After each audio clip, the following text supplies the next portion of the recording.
Everyone, every year on February the 14th, the same debate returns.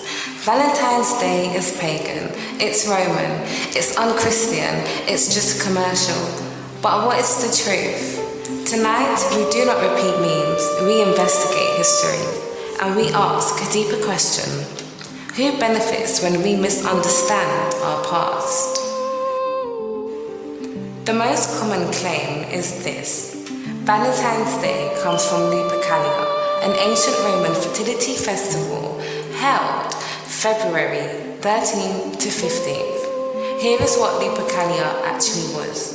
It honored Faunus, a pastoral Roman deity. Pre-sacrifice goats and a dog. The hides were cut into strips. Young men ran through Rome, striking women lightly with the lever. It was believed to promote fertility and purification. Now pause. That ritual was bloody, physical, and agricultural in symbolism. But here is what serious historians agree on. There is no direct documentary evidence that Valentine's Day replaced Lupercalia. None. The Roman festival declined gradually in late Antiquity. It was criticized by Christian leaders, but there is no decree saying, we are replacing Lupercalia with Valentine's Day. That connection appears much later in historical speculation. So what do we learn? Dates can overlap, but overlap is not proof of origin. If it didn't come directly from pagan Rome, where did February the 14th get its meaning? In the 3rd century, under Roman persecution, there were multiple Christian martyrs named Valentine. Two are most commonly referenced: Valentine of Rome, Valentine of Terni. Both were executed around February the 14th. By the 5th century, the church commemorated St. Valentine's feast day.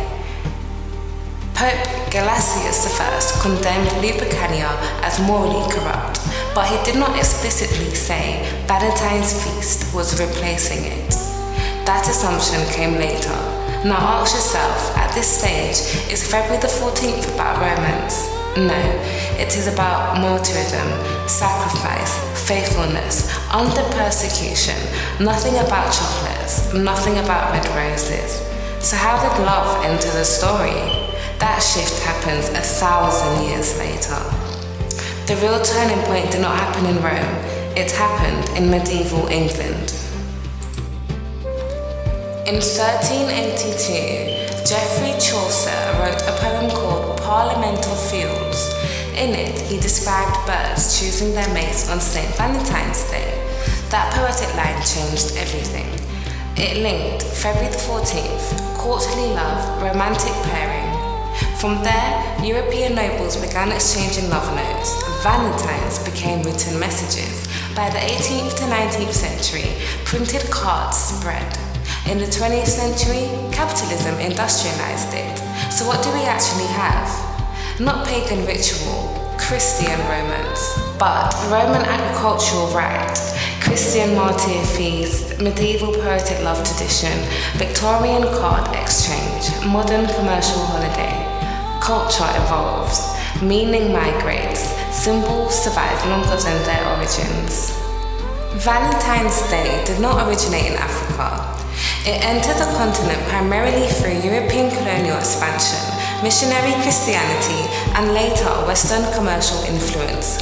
From the 15th century onward, Portuguese, British, French, and other European powers brought their liturgical calendars, cultural customs, and later Victorian romantic traditions into African societies. Mission schools normalized European feast days.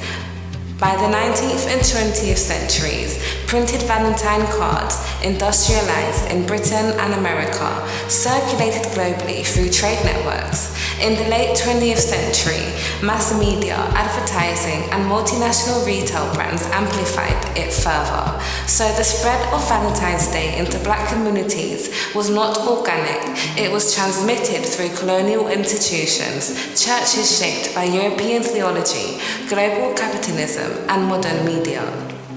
Most Black families celebrate Valentine's Day today for social, not theological reasons.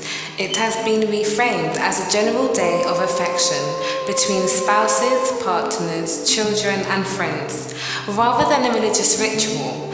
For many, it is about love, gifting, and participation in global culture, but historically speaking, it is not rooted in African ancestral practice, Torah convental observance, or indigenous cosmology. It is a Western evolved tradition layered over time that does not automatically make it sinful, but it does mean it is imported, and when something is imported, the responsibility shifts to us. We decide whether we engage it culturally, reinterpret it morally, or reject it spiritually. That decision should be informed, not emotional. Family, here is the mature conclusion. Valentine's Day is not a secret pagan conspiracy. It is a layered cultural artifact. Rome, Christianity, medieval poetry, and modern capitalism. The danger is not in the day. The danger is in repeating history without researching it. We must not fear culture. We must understand it. Because when you understand something, you decide what meaning it holds. This is intellectual freedom, and that is Rearview TV.